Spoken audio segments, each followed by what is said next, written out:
नमस्कार, स्वागत है आपका। आप देख रहे हैं लंच ब्रेक। आपके साथ हूं मैं नेहा बाथम। इस वक्त की बड़ी खबर के साथ शुरुआत करेंगे जो कि नागपुर से आ रही है, जहां पर संपूर्ण लॉकडाउन का ऐलान कर दिया गया है। जी हां, 15 मार्च से 21 मार्च तक ये लॉकडाउन जारी रहने वाला है, जिसमें रेस्टोरेंट, पब्स और तमाम वो चीजें बंद कर दी गई हैं, जिसके चलते महाराष्ट्र में कोरोना के मामले बढ़ते हुए दिखाई दे रहे हैं। हालांकि जो एसेंशियल सर्विसेज हैं, यानी कि जरूरी चीजें, वो खुली रहेंगी। जरूरी सेवाओं में कोई बाधा नहीं होगी, उनमें छूट दी जाएगी। लेकिन ये लॉकडाउन 7 दिन का नागपुर में लगा दिया गया है। महाराष्ट्र में लगातार कोरोना का ग्राफ बढ़ रहा था, जिसके चलते सरकार ने ये सख्त फैसला किया है। सीएम उद्धव ठाकरे ने कोरोना वैक्सीन लगवा ली है, आज उसकी भी तस्वीर सामने आई। लेकिन एक दिन में 13,659 मामले केवल महाराष्ट्र में देखे जा रहे हैं। 54 मौतें हुई हैं एक दिन में।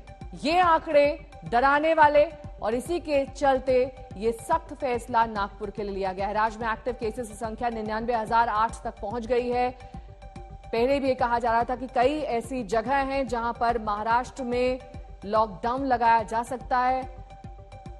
कुछ ऐसी जगहों पर पहले ही नाइट कर्फ्यू का ऐलान कर दिया गया था, जहां पर लगातार संक्रमितों के मामले बढ़ते जा रहे थे। अब नागपुर में ये सख्त फैसला, 15 से 21 मार्च तक लॉकडाउन। दो तस्वीरें आपके सामने हैं। एक तरफ सीएम उद्धव ठाकरे वैक्सीन लगवाते हुए, हालांकि ये साफ नहीं कौन सी वैक्सीन उन्होंने लगवाई है, कोवैक्सीन या फिर कोविशील्ड, लेकिन ये तस्वीर महाराष्ट्र के सीएम की। दूसरी तस्वीर नागपुर में लॉकडाउन का फैसला लिया गया है, बढ़ते मामलों के चलते लॉकडाउन। लेकिन सवाल यही कि क्या और ऐसे शहर हो सकते हैं जहां पर संपूर्ण लॉकडाउन का ऐलान किया जाएगा महाराष्ट्र में, क्योंकि ये वो ऐसा राज्य है जहां पर लगातार संक्रमण के मामले बढ़ रहे हैं, मौत का आंकड़ा भी बढ़ रहा है। एक वक्त ऐसा था जब ग्राफ नीचे आया था, लेकिन एक बार फिर से मामलों ने रफ्तार पकड़ ली।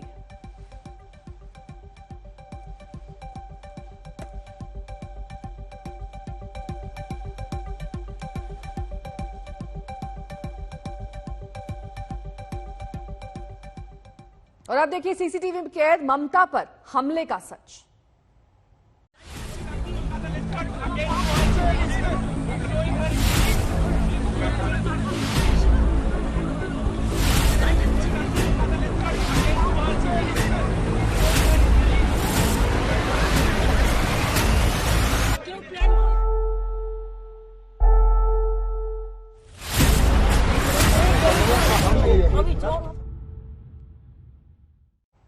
तो आपने देखा था कि कैसे टीएमसी के जो नेता हैं वो चुनाव आयोग के दफ्तर पहुंचे थे, वहां पर शिकायत दर्ज कराई। लेकिन बीजेपी भी पीछे नहीं है, वो भी चुनाव आयोग के दफ्तर पहुंच गई। उन्होंने कहा कि हमें भी शिकायत दर्ज करानी है कि आखिरकार प्रोटोकॉल्स का पालन क्यों नहीं किया गया। कल जब ममता का इतना बड़ा काफिला निकला तो उसमें एम्बुलेंस क्यों मौजूद नहीं थी। जब ममता पर कथित तौर पर हमला हुआ, उसके बाद बिना ऑक्सीजन के उन्हें अस्पताल ले जाया गया, तो काफिले को लेकर जो तमाम प्रोटोकॉल्स होते हैं उनका पालन क्यों नहीं किया गया। ये तमाम सवाल अब बीजेपी की ओर से उठाए गए हैं। ममता के काफिले की एम्बुलेंस कहां थी, ये उनमें से एक सवाल है। दूसरा सवाल ये कि बिना ऑक्सीजन के ममता को अस्पताल तक क्यों ले जाया गया। हालांकि इससे पहले हमने देखा था कि टीएमसी के नेता भी चुनाव अधिकारियों से मिले थे, लेकिन कई ऐसे सवाल जो टीएमसी की ओर से उठाए गए और अब सवाल बीजेपी की ओर से भी उठाए जा रहे हैं। तो आरोप प्रत्यारोप का दौर चल रहा है। हमला है, साजिश है या फिर महज एक हादसा है, इस पर अभी तक पूर्ण रूप से तस्वीर साफ नहीं हो पाई है। हालांकि सीसीटीवी फुटेज भी जो सामने आई है उसमें ये कहा जा रहा है कि ममता के काफिले में धक्का मुक्की की वजह से ये हादसा हुआ। टीएमसी की ओर से कहा जा रहा है कि हमले की आशंका में पहले से थी और जो चोट लगी है उस मामले की जांच हो, जो वीडियो है वो सार्वजनिक किया जाए और चुनाव आयोग हमले की जिम्मेदारी ले, क्योंकि आरोप बीजेपी पर भी लग रहे हैं। टीएमसी का यह कहना है कि बीजेपी जो कहती है चुनाव आयोग वही करता है। बंगाल की पुलिस को भी डराया जा रहा है और यह घटना सुरक्षा में एक बड़ी चूक मानी जा रही है। बातचीत करने के लिए केंद्रीय मंत्री गजेंद्र सिंह शेखावत जी, कल ममता बनर्जी जब मंदिर से लौट रही थी, ये कहा गया कि कुछ लोगों ने उन पे हमला कर दिया और वो हॉस्पिटल में एडमिट हो गई हैं। उनके पांव पे प्लास्टर लगा दिया गया डॉक्टर ने। मुझे लगता है इस पर प्रतिक्रिया देने के बजाय मैं कहना चाहूँगा कि जो उनके एडवाइज़र हैं, जो घूम घूम के कभी न कभी किसी न किसी प्रदेश में किसी न किसी के एडवाइज़र होते हैं, कम से कम रटी रिटाई और पिटी पिटाई स्क्रिप्ट लिखना तो बंद कर दें। कभी थप्पड़ मार करके घायल होकर के मंदिर लोगों को भेजते हैं और कभी गाड़ी टकराने के जिसके पुख्ता सबूत वीडियोस मौजूद हैं, उन सबूतों को दिखा करके और जो है इस तरह की स्क्रिप्ट्स गढ़ते हैं। मुझे लगता है कि जनता अब इन सब चीज़ों को समझती है और प्रत्यक्ष को प्रमाण की आवश्यकता नहीं होती। आपको लगता है कि कहीं ये सिंपैथी लेने की कोशिश है ममता बनर्जी के जरिए ये सब करके, क्योंकि जो आप कह रहे हैं क्योंकि वो झूठ है और वीडियोस आ चुके हैं? निश्चित रूप से, और मुझे लगता है कि इससे हल्का और इससे ओछा प्रयास नहीं हो सकता सिंपैथी गेन करने का। और अब जब हकीकत लोगों के सामने आ गई है, हकीकत बंगाल के लोगों और देश के लोगों के सामने आ गई है, तो अब ये सिंपैथी कितना बैकफायर करेगी, ये मुझे लगता है उसके लिए स्ट्रेटेजी करने की आवश्यकता है।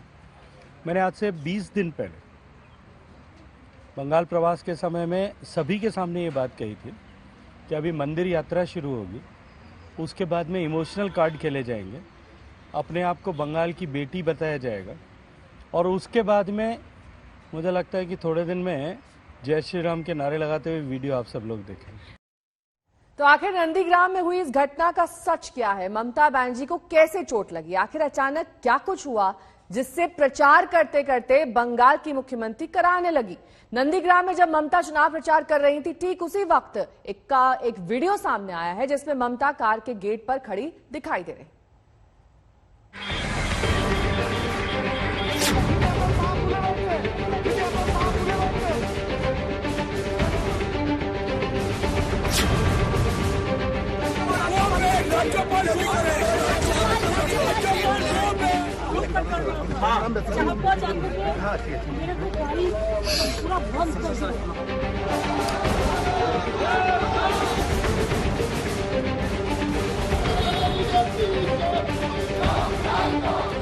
ये है चोट से ठीक पहले की तस्वीर। इस तस्वीर में आप देख सकते हैं भारी भीड़ के बीच कार धीरे धीरे चल रही है।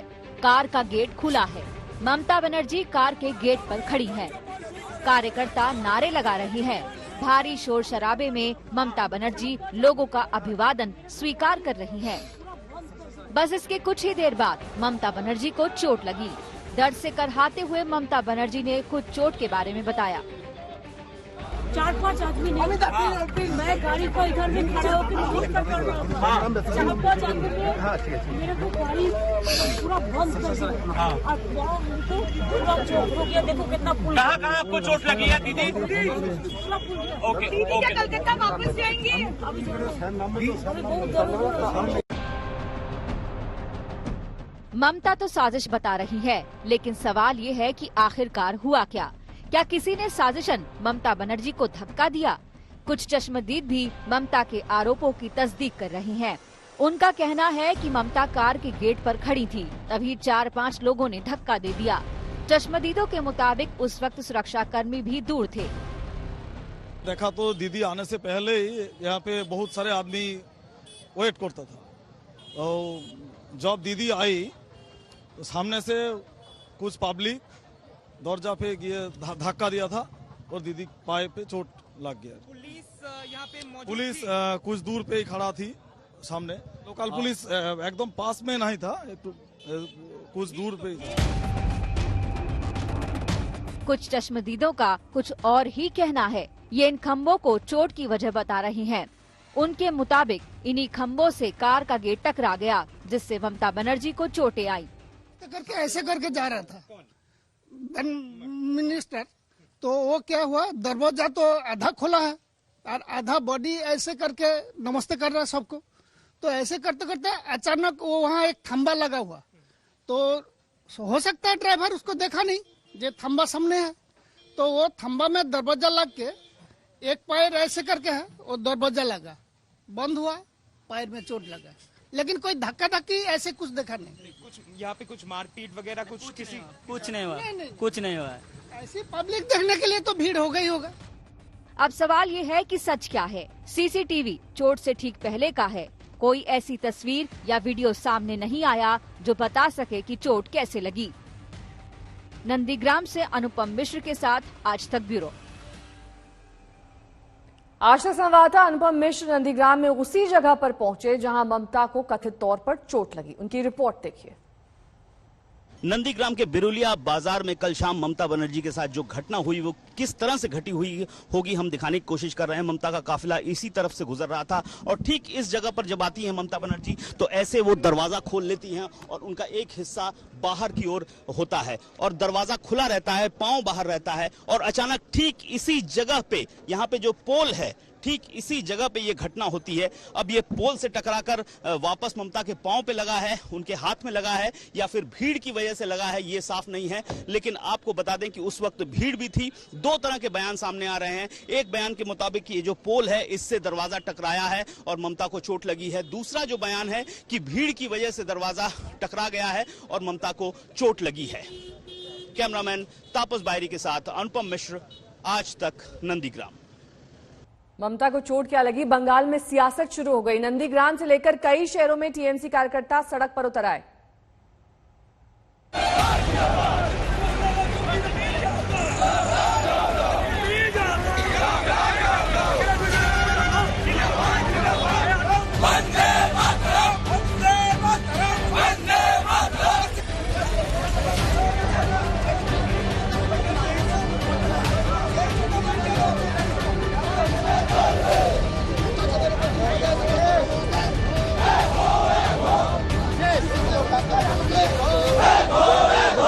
ममता बनर्जी पर कथित हमले का आक्रोश नंदीग्राम की गलियों में सुबह से गरज रहा है। इसी नंदीग्राम में ममता को चोट लगी तो सियासी तिलमिलाहट कोलकाता तक सियासी दर्द देने लगी।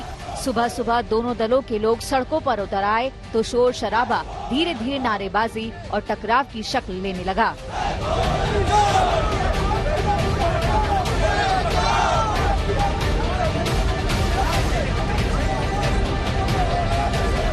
यहाँ पे देखिए धक्का धक्की सा माहौल हो गया। एग्जैक्टली किस कारण से पता नहीं, लेकिन यहाँ पे भीड़ है और ये समर्थक हैं तृणमूल के। ये लोग ममता बनर्जी को फेयर प्रोब की मांग कर रहे हैं सुबह से।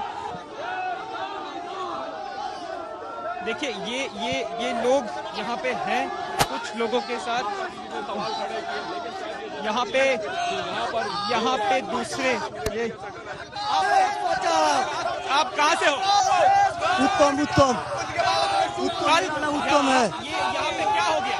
मैं सुना यहाँ पे लाग गया, यहाँ पे रॉड है, लाग गया। समस्त दुकान पे देखा है। आप किसी पार्टी के हो? आप किसी पार्टी के हो? क्या आप किसी पार्टी के हो? है, पार्टी का है। BJP party, BJP. यहाँ पे बीजेपी के समर्थकों यहाँ पे वो आए हैं। उनका दावा ये है कि कल शाम को यहाँ पे कुछ नहीं हुआ था, ममता बनर्जी की गाड़ी यहाँ पे टकरा गई। ममता को चोट की खबर बीती शाम और रात तक जैसे ही बंगाल में फैली तो टीएमसी कार्यकर्ता बेकाबू होने लगे। आज भी नंदीग्राम में तनातनी फैली और बीजेपी के लोग सड़कों पर उतरने लगे। सड़कों पर टायर जलाकर सियासी आग भड़कने लगी। नंदीग्राम के बारुलिया बाजार में जहां पर कल ममता बनर्जी को चोट लगी थी, आज वहां पर विरोध प्रदर्शन शुरू हो गया है। बीजेपी की ओर से यहां पर सड़क के बीचों बीच टायर में आग लगाकर विरोध प्रदर्शन किया जा रहा है। इन लोगों का कहना है ये जांच चाहते हैं कैसे यह मामला हुआ। इन लोगों का कहना है कि ये हादसा था। ममता बनर्जी ने जो आरोप लगाया है वो गलत आरोप लगाया है और इसी मांग पर विरोध प्रदर्शन बीजेपी की ओर से ठीक बिरुलिया बाजार में जहां पर यह घटना हुई थी और यहां पर टायर जलाकर बीजेपी कार्यकर्ताओं ने विरोध प्रदर्शन शुरू कर दिया है। दरअसल सुबह से ही बीजेपी के कार्यकर्ता जत्थों में यहां पर आ रहे थे और अब अचानक यहां पर कम से कम 20 से 25 बीजेपी कार्यकर्ता यहां आए। पहले उन्होंने विरोध प्रदर्शन शुरू किया, फिर सड़क के बीचों बीच टायर पर केरोसिन और पेट्रोल डालकर आग लगा दी है। इससे पहले बंगाल में कई जगहों पर विवाद और तनातनी की तस्वीरें सामने आने लगी।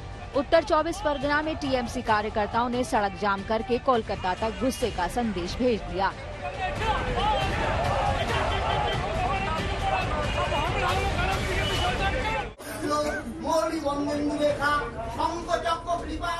तस्वीरें कुछ ऐसी भी आई जहां सियासत से अलग सेहत की फिक्र थी। सॉल्ट लेक में यज्ञ पूजा पाठ से ममता के स्वस्थ होने की कामना की गई।